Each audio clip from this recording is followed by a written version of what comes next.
Okay guys, let's get started. Just got done replacing the other side, wheel bearing and races.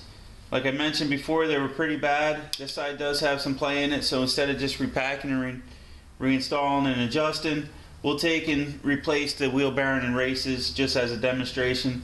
Since I did one side, I might as well do them both. That way he has some kind of service record. In addition, he knows what he has. So we want to start by removing this dust cover. It wouldn't be a bad idea to set yourself up with a piece of cardboard, paper towel, or something of that manner, because it's going to be pretty greasy. Sometimes you get behind these cups, these caps, and twist them out. As you can see, it's starting to come out. Once you get it moving, get yourself a pair of channel locks. Wheel that like so. There's a cotter pin. You want to take it, straighten that out. I use a pair of dikes. Just pop that out like so. Then you got this retainer. It's almost like a castle style retainer. Pretty much just remove that. A lot of times you can just take these off with your fingers because they're not really tight. A lot of people make a mistake in tightening these right up and then they burn the wheel bearings. However, I'll show you how to get them pretty close. So you take and remove this retaining nut. Okay, right behind here is a thrust washer, but it's a little tricky to get out. So if you just take and wiggle the drum like so. This is a thrust washer. Might as well take and wipe all the grease off now. I'll take and spray all the parts down and clean them with brake cleaner. Throw them in the potch washer first. Because you don't want, since I'm going to be repacking this, I don't know what kind of grease was used first. You don't want to go mixing greases because sometimes they're not compatible. So this is the thrust washer.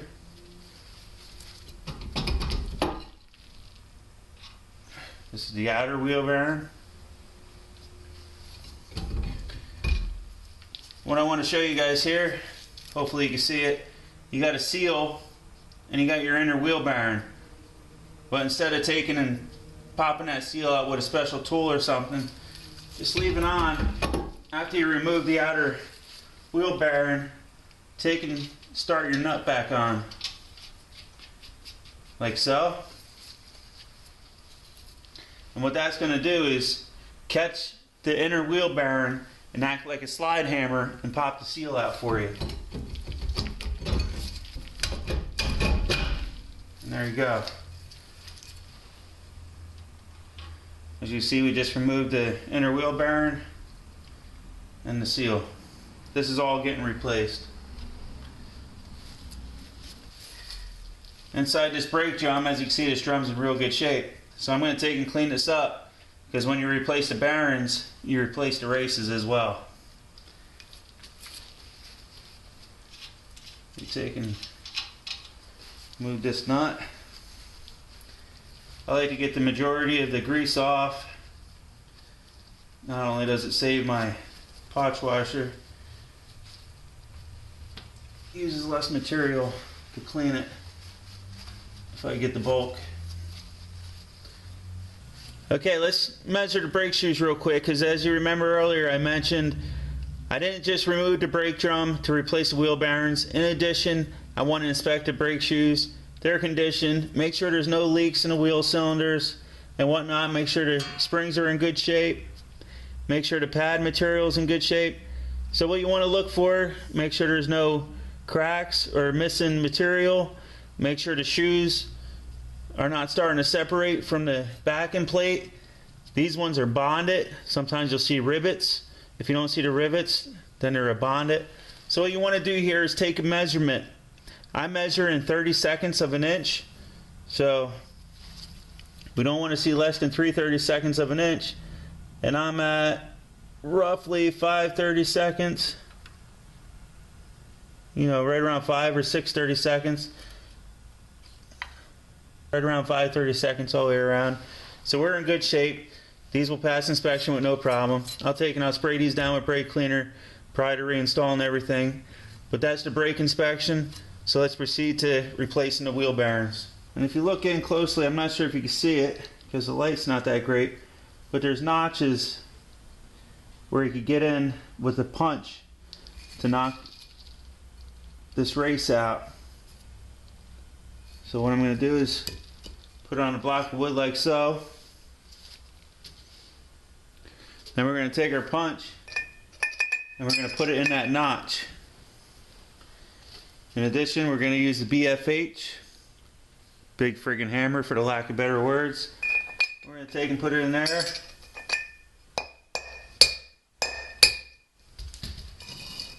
We're going to take and hit each side.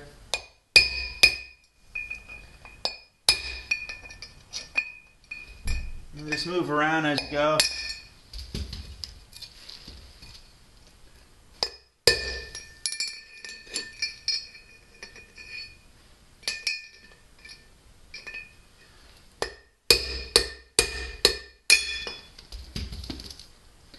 And there's the inner race.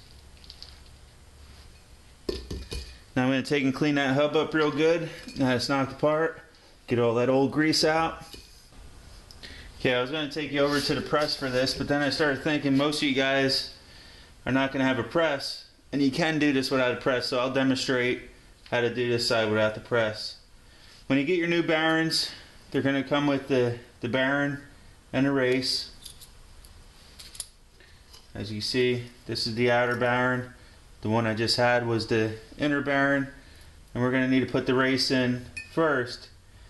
However, how are we going to go about pressing that in? I don't want to damage the new bearing, so what I do is I already took and I cleaned this old outer bearing up a little bit. I'm going to use that to knock it in. So I'll start getting it knocked in pretty decent.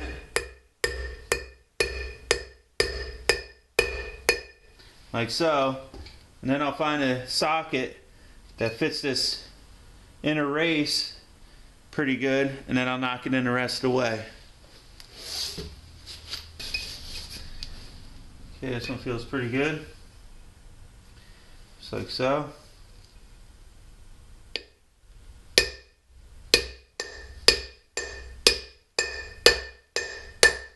You can hear when it bottoms out. You can tell how solid it gets. And then you can also take and look from the back side and make sure it's pressed all the way tight against, all the way around.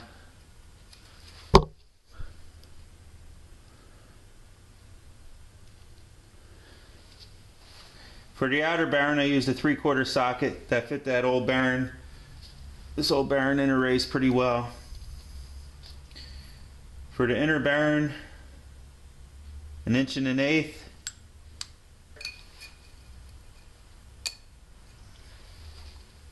Do a couple little taps at first.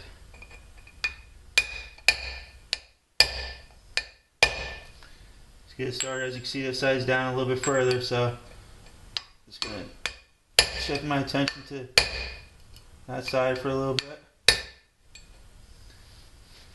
Now it looks like we're moving in pretty square. Try not to be in your way. Once it starts going in, it's going to square up, but you don't want to get it cocked in the initial starting of it, otherwise it's just going to bind. But once you get it squared and you start going, then you can just drive it home.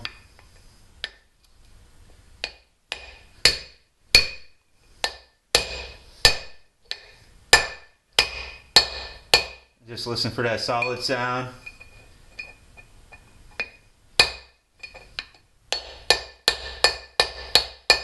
Get all the way around the perimeter. Take it out. I'm going to take and clean this down with some brake cleaner. However, I just want to inspect it. Take and make sure it's seated all the way against that seat. All around it. And we are. Okay, let's take and clean that up with brake cleaner in case we have any dirt. And then I'll show you how to pack the bearings. What you want to do is you want to get yourself some good quality grease that's high temp. Make sure it states that it's made for wheel bearings. And then I'm going to take and pack these by hand for those of you who don't have a wheel bearing packer. This is how I started doing it and how I do it a lot still. Most times I don't use a glove, to be honest with you. But if you want to keep your hands clean, take your bearing like you see here with your taper side up. And what we're going to do, we're going to force the grease up through until it comes out the other side. We're not just going to smush it around and make it look all like it's packed. This is how you actually pack it. So, there's some decent grease here. I'm just going to come in from the side, cut, just like so. Hopefully you can see it.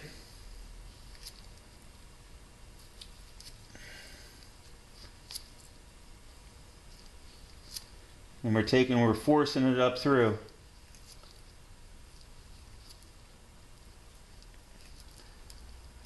Probably on the second or third lap, you'll see it starting to pop through the top.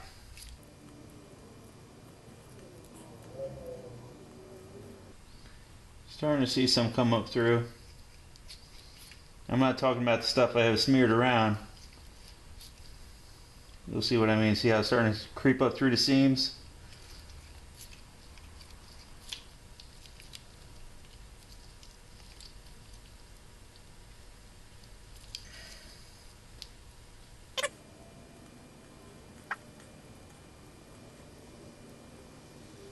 You just do that all the way around until it's completely packed. You see it coming all the way up and around. I'm talking, you can take and push that stuff back down. Came up through the middle. You just start sending it home like so. It goes a lot quicker when you're not demonstrating. Just like so. And repeat the same process on the inner one.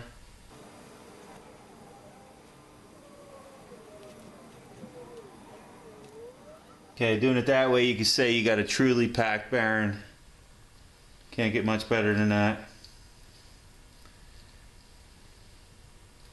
Okay, so once you got your wheel bearings all packed, we got to take and install our inner wheel bearing, because if you remember correctly, we have a seal that has to be pressed in, or knocked in, I should say.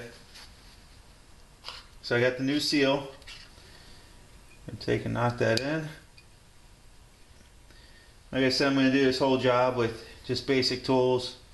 This 36mm axle socket seems to fit pretty well. So if you're not getting started straight, just take and pop it back out before you go too far. Make sure you're squared up. Being squared up is key to a successful seal job and press job with the bearings or inner races. So once you feel like you got it squared, whatever side it feels like it might be up a little bit, start tapping on that side until you feel that you're squared, and then start hitting center.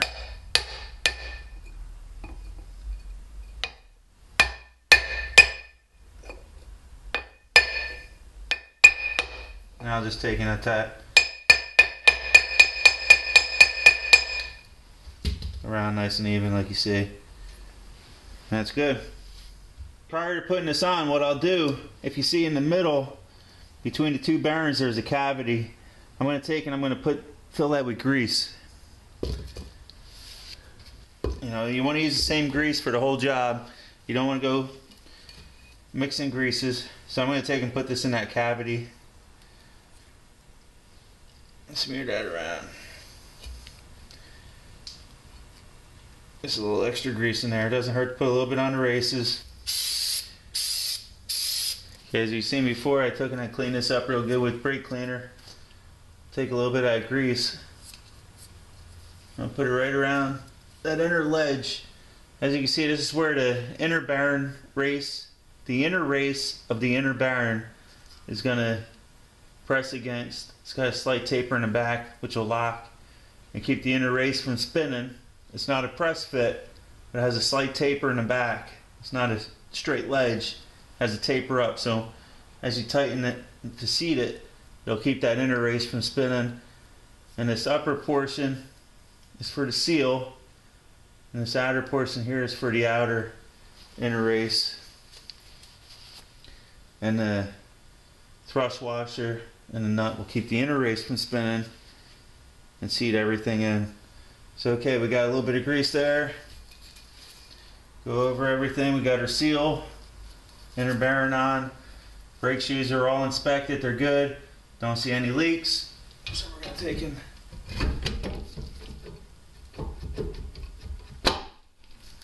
put that on like so. We're going to take our new freshly packed outer wheel bearing, put it in there like so. Thrust washer on there like so.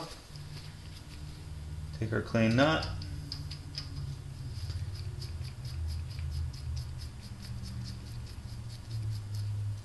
Now this is the part where people go and tighten stuff up too far. What I like to do, and some may disagree, however I like to take and snug it up first.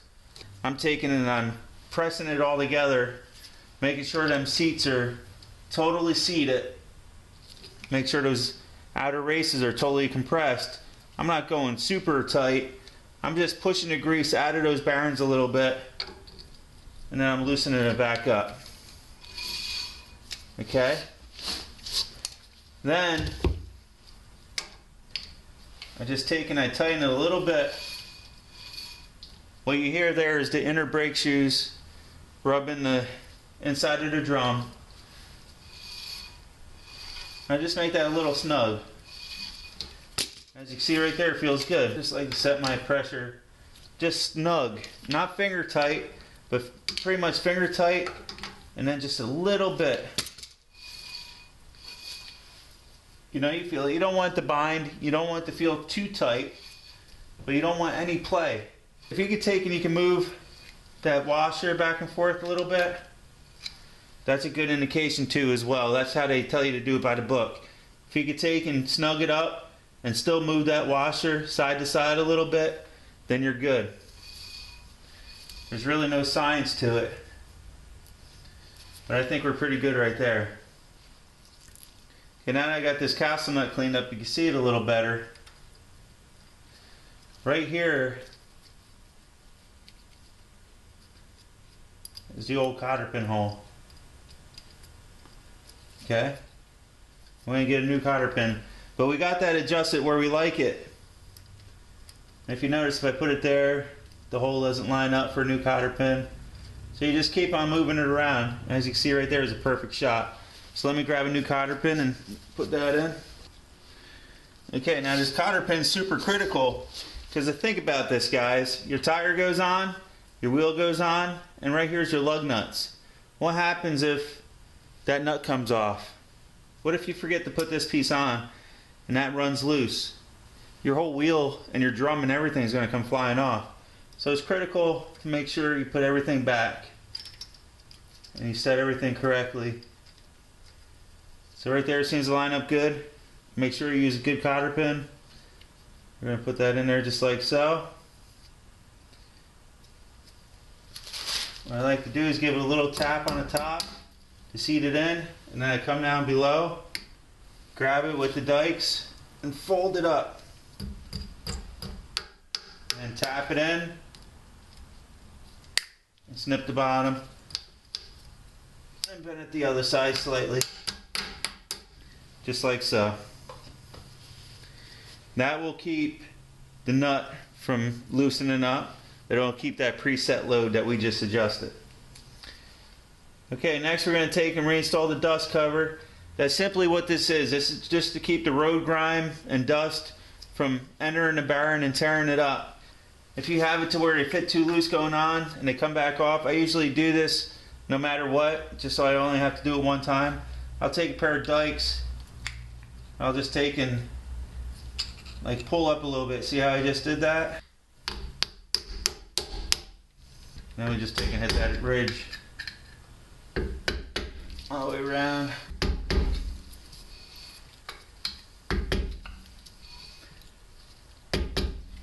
Just get it in tight all the way around. As you can see, this one's been off a few times, but that one seats nice and tight. I'm not worried about that at all. Okay, let's reinstall the tire. I'm sure you noticed already, this uses a bolt style lug nut instead of a stud. So, sit that on there like so.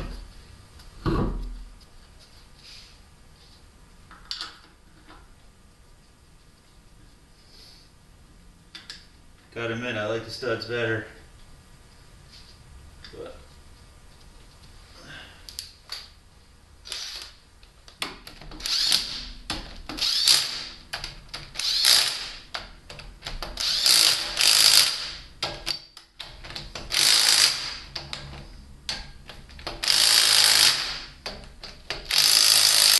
believe it or not, this will get it close to 100 foot-pounds if I keep hammering it.